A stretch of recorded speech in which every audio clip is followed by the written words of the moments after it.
सुनो, अपनी बहन से पूछ लेना कल कितने बजे आएंगी तुम्हें राखी बांधने। मुझे भी जाना है अपने मायके। कोई परेशानी है क्या तुम्हें?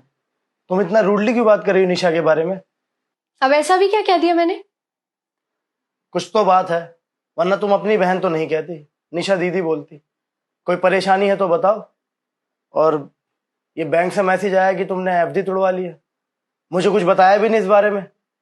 ऐसी क्या नौबत आ गई जो तुम्हें एफडी तोड़वानी पड़ गई? कुछ हुआ नहीं है, मुझे पैसों की जरूरत थी तो मैंने एफडी तोड़वा दी। और क्या मेरा तुम्हारे पैसों पर कोई हक नहीं है? तुम्हारा पूरा हक है, लेकिन इतनी बड़ी रकम, तुम जानती हो ना ये रकम हमने अपने फ्यूचर के लिए, अपने बच्चों की पढ़ाई के लिए जमा की थी। तुम्हारे मायकों में कोई प्रॉब्लम आई है क्या? सुनो, बहुत रात हो गई है, कल त्योहार भी है, उसके बाद बात करते हैं। अभी तुम सो जाओ।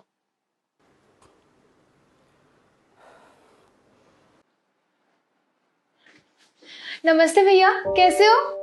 आ गई तू? अरे भाभी, सो सॉरी, मुझे आने में लेट हो गया। आपका तो हर बार का यही है दीदी, मुझे भी घर जाना है अपने राखी बांधने। भाभी, मैं तो घर से टाइम से ही निकली थी, लेकिन त्योहार के चक्कर में ऑटो ही नहीं मिला। अरे निशा, तुम्हारे पास तो अपनी गाड़ी है, तो ऑटो से क्यों आई? भैया, वो गाड़ी सर्विसिंग के लिए गई हुई है। अरे तो जीजा जी को बोल देते, वो छोड़ जाते घर। हाँ दीदी, जीजा जी ने आपको क्यों नहीं छोड़ा? या फिर उनकी गाड़ी भी सर्विस के लिए गई हुई है? अरे भाभी, वो अब ये सब बातें छोड़ो ना, अब राखी तो बंधवा लो।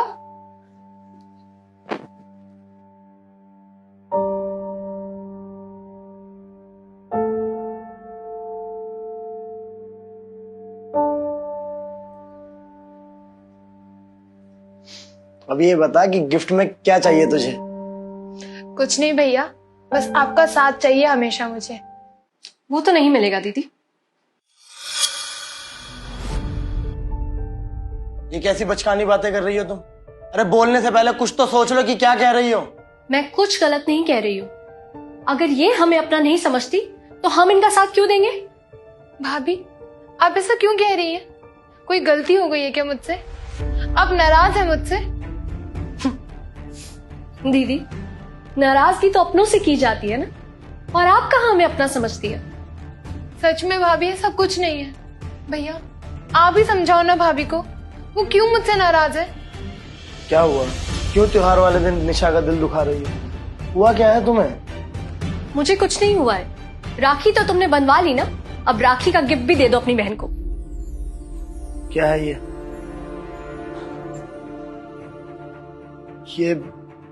निशा के घर के पेपर तुम्हारे पास कैसे?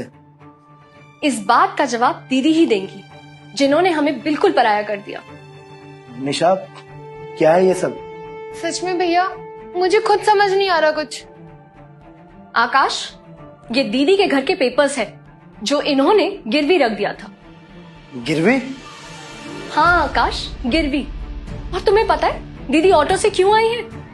हाँ, क्योंकि गाड़ी सर्विस पे है। नहीं, क्योंकि गाड़ियां बेच दी है इन्होंने और घर गिरवी रख दिया है। क्या निशा, अंकिता सही कह रही है क्या? सॉरी भैया, मैं आप लोगों को बताने ही वाली थी। इनको बिजनेस में बहुत लॉस हुआ, इसलिए हमें ज्वेलरी और गाड़ियां बेचनी पड़ी और घर भी गिरवी रखना पड़ गया। आई एम सॉरी भाई, सॉरी भाभी। दीदी, अगर आप हमें अपना समझती ना तो आप हमें जरूर बताती, लेकिन आपने तो हमें पराया कर दिया। दीदी, आपकी लाइफ में इतना कुछ हो गया और आपने हमें बताना जरूरी नहीं समझा। वो तो आप लोगों ने जहां घर गिरवी रखा उसी बैंक में मेरी फ्रेंड काम करती है और उसने मुझे बताया, वरना मुझे तो कभी पता ही नहीं लगता। निशा, ये तुमने सही नहीं किया। भैया, मैं आप लोगों को बताने ही वाली थी, लेकिन फिर मुझे लगा शायद भाभी आपको हमारी मदद करने नहीं देगी, बस इसीलिए मैंने नहीं बताया। सॉरी भाभी, मैंने आपको गलत समझा। कोई बात नहीं दीदी, जो हुआ सो हुआ। मैंने अपनी एफडी तोड़वाकर आपका घर छुड़वा लिया है और बाकी की सारी बातें आकाश जीजा जी से कर लेंगे। दीदी, ननद और भाभी के बीच जो लड़ाइयां होती है वो तो हम हमेशा करते ही रहेंगे और मैं आपको हमेशा ऐसे ही ताने देती रहूंगी।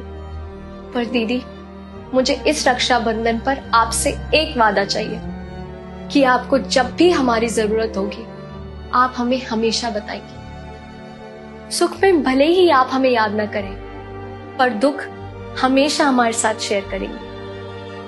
प्रॉमिस भाभी, आप जैसी भाभी हो ना तो कोई भी ननद अपने मायके जाने से ना कतराए, और माँ का प्यार भी भाभी से ही मिल जाए। अच्छा अच्छा, बहुत इमोशनल हो गए हम सब। मुझे भी अपने घर राखी बांधने जाना है। अब आप अपना गिफ्ट लीजिए, हम आपको घर ड्रॉप कर देंगे।